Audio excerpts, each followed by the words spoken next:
guys, happy Sunday to you all. Happy Mother's Day to everybody out there. Happy Mother's Day. All the many kinds of mommies, even if you are a fur baby mommy, if you're just a reborn mommy, all mommies deserve a day for them. So I wanted to come on and, of course, wish everybody a happy Mother's Day. But I also wanted to, I'm experimenting with this camera in my phone. And I'm finding that it's gloomy out today, so the natural light it's just not here today. It's gloomy, at least it's not raining. I think it's going to clear up and be not so yucky at some point today. I just don't know when that'll be. But I wanted to come on because I've had a lot of questions about how soft is Marshmallowy soft silicone. So I've decided I'm going to do I'm going to do like a series of videos to kind of share the popular questions and answers to the popular questions that a lot of people ask me.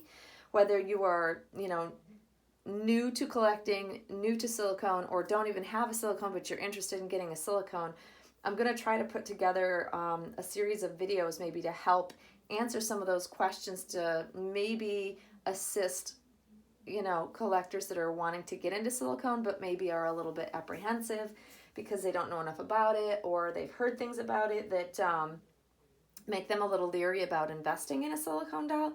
And I was actually that way when I first started collecting silicone as well. And prior to making the decision to invest in my first silicone doll, I was very leery that they were very high maintenance, that I wouldn't, I'd be concerned for damaging them, and I just didn't know enough about them. And now after I've, been collecting for forever, it's not a scary thing. And I think the more information that you acquire and the knowledge that you acquire about silicone, the less likely you're going to be afraid to get one or, make a well-informed decision whether it's a good move or a good investment for you and kind of so on and so forth. So the first thing I'm going to talk about today is how soft is Marshmallow soft silicone. And I'm going to debunk the kind of misnomers out there about soft silicone versus the more firm silicone. And this is information that I've either gotten from artists directly or just from my experience in having these dolls over the years and my thoughts on it. So the first kind of misconception out there is that people think that soft silicone is more delicate than the more firm silicone of, earlier times when silicone first came out. And I have spoken to multiple artists about their take on this because I actually thought this as well. And my experience tells me that's not the case at all. And also artists' experience with softer silicone has also debunked that whole idea of, the softer the silicone, the more delicate it is. Now, I will say that any silicone doll that you handle aggressively or overhandle or, I don't know the circumstances, and it may be the type of silicone it could be, depending on the artist. Because I've had the more firm silicone in the past in my collection, and I have still found that they can tear, rip, and sometimes I have found that I think the harder silicone, because it doesn't give as much, is more likely to rip or tear in certain spots versus having something that's super soft that is meant to be flexible. Does not have, you're not going to tear it because it's meant to flex there, versus when you have a more firm silicone that's with a bent arm position, when you straighten the arm to put clothing on the doll, that is where it becomes a weakened spot and can potentially rip or tear. And I've seen it happen also behind the legs. Very, very common in older silicones that have more firm silicone. So firm silicone doesn't mean it's more sturdy, is I guess the point I'm trying to make. I think as long as you handle the doll with care, that if you prefer the more firm silicone, great. If you prefer something super soft, also great. I think it's just in all how we handle the doll, and as long as we're careful and gentle, and it's a sturdy, well-made doll, then I think it'll stand the test of time. like I said, I've had plenty of practice with all variations from the most firm dragon skin silicone right on through to the super soft marshmallowy silicone that I have now. And also by multiple artists. So I've had super soft silicone by multiple artists, and I've found that I haven't had an issue with it being more delicate. So the question I get asked probably the most is how soft is Marshmallowy soft silicone? So we talk about how amazing Claire's silicone is, and that I describe it as being marshmallowy soft with a slight memory foam feeling to it, because it's not rubbery, and it takes a bit to kind of take back its form. It kind of slowly goes back to its form. It's also very typical that when you're handling, it moves slowly back in place.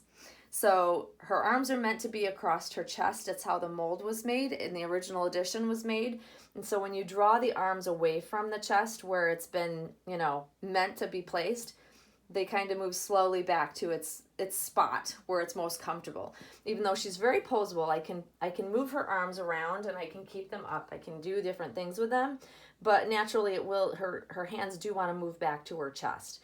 And that has to do with, I don't know, I've never had another silicone do that other than Claire's. Like, they kind of bounce back versus kind of moving slowly back. And I know that that's becoming a more common type of silicone that they're trying. I think other artists are trying to find their specific blend so it has the same type of movement, because I think collectors love that, because it's more of a natural feel when you pick them up. They're more life-like, like a newborn living baby would feel. And also with this particular baby, and I think that all of Claire's brand new dolls, like for instance, Sonia's baby, as watching her video last night, she just received her new Claire baby, Denia, which is the Dwayne sculpt originally, but she's got the baby girl, and that's what she's named. The edition is Denia, which is a really pretty name, actually. Very cute. And I watched her her box opening, which was super cool and awesome. It was just great sharing that she was willing to share that with all of us. But I think even more so, Claire's silicone is even softer, perhaps, than what Lucy's silicone is, even though Lucy is very, very soft. Just watching how the baby moves as Sonia was handling her, you can tell that she's just taking it to another level. That's what Claire does. She is like magnificent at this silicone creation and getting the most amazing lifelike feel. But this baby is very, very soft. I know depending on the doll, I know even within the editions, I've had like multiple Zoes that had, some were softer than others. And I think it's because every time you pour, you're mixing it, by hand. And so there's going to be some variation there. But I've done this before, but it's been a long time. So I'm just going to kind of pick Lucy up so you guys can get an idea of how soft the silicone actually is and how it gives when you just lift it up. Now, I don't handle Lucy like this on a regular basis, and I always like to make sure that people are aware of this, because I don't want people to think that I just, carry her around or lift her up like this. But the whole idea is that and if you could feel behind where my hands are on her back, you'll feel that the silicone literally just bends right around my hands. And it just really is super soft and flexible. It's kind of hard to describe. But when you kind of hold on to her, she needs to be supported. It's the greatest thing about these silicone babies is that they need to be supported. And just like a new baby would be. But I love that she moves so naturally, like a newborn baby would in your arms. So when I pick her up and hold her, she really does feel like a newborn baby that has to be supported. Her head will fall back, even though she's on a jointed neck, not like the new ones that she has that have the one piece. She still has a very solid connection around her neck, but she still gives, and so her head does flex back and needs to be supported. So she's super soft, so she can be flexed either way, but she just feels like a living baby would in your arms. And I think that's what we're all trying to achieve, is that living baby feeling when you pick them up. I think that's why we're so attracted to soft silicone, because even when you have armatures in their arms or legs or wherever, they still feel like there's bones in there, but there's still softness around it. And then when you know, they always feel heavier than what they are. So when I weigh her, she weighs a lot less than what she feels like in my arms, which is actually nice, because when you put her in your arms and carry her around, that's kind of how a newborn baby would feel, because it's dead weight. You know, they're not moving, they're not, you know, supporting themselves and moving around like a living baby would. So I think that's why I like the particular weight of the newborn size babies. I don't know. I'm a huge fan of whatever Claire has come up with and has been using for the mixture of silicone. And, you know, I don't know. I'm hooked. I'm definitely hooked. I mean, I'm looking forward to having a new reborn come home, but I will tell you that for the cuddle factor, which I really much enjoy, it's part of, you know, what I enjoy most about this hobby, is to be able to hold her and rock her, and she feels, you know, carry her around with me, and she feels like a living newborn baby. So that's really important to me. And that's, you know, also I think what makes, and, you know, the collectors move into having silicone dolls. I think it's that ultimate realism, and the super soft silicone is able to achieve that, which is pretty awesome. But yeah, hopefully that will kind of give you an idea of, like, it's hard to describe. Oops, sorry, I didn't mean to bump that. It's hard to describe what soft marshmallowy silicone feels like, other than if anybody's gone to like a mattress store and pushed down on memory foam mattresses where you indent it and then it kind of slowly comes back. That's kind of what this silicone is like. And I think for those first experiencing it, it's kind of like makes you a little speechless. I know that Sonia's like, I've never felt this before. And that's what all of us collectors that have Claire's babies have been talking about for a while, because it's very hard to describe. It's not like any other artist silicone out there. And I'm so glad that more and more people are getting to feel the amazing silicone that Claire is able to create. It's awesome, and I'm very happy for everybody out there that gets to experience it. That's why I always say I'd love for people to come feel her. I just want everybody to feel her so they know what I'm talking about. But yeah, I love that silicone. But so that's the first of, I think, a series of videos I'm going to try to